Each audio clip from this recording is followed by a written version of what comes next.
చేస్తున్నానండి. ఇడ్లీ పిండితోటి మైదా పిండితోటి ఒక పచ్చిమిర్చి ఒక ఉల్లిపాయ వేసి కలిపి పునుగులు వేస్తున్నానండి. నూనె కాగింది చూడండి.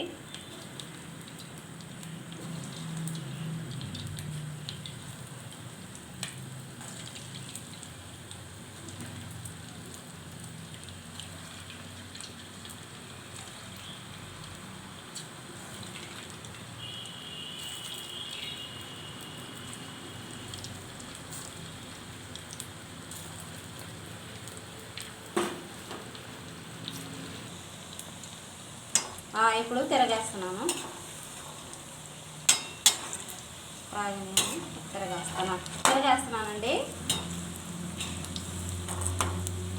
బాగా కాగనియండి. ఇప్పుడు మనం తీసుకున్నాము. బాగా కాగినాయండి. ఇలా కాల్చుకుంటే మంచిగా ఉంటుంది. ఇలా బాగా వేయించుకుంటే మంచిగా ఉండదండి.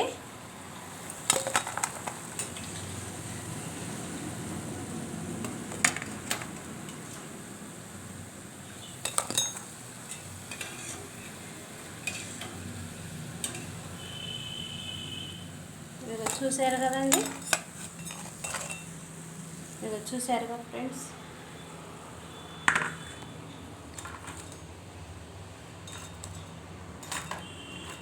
సబ్స్క్రైబ్ చేయండి, లైక్ కొట్టండి, సబ్స్క్రైబ్ చేయండి.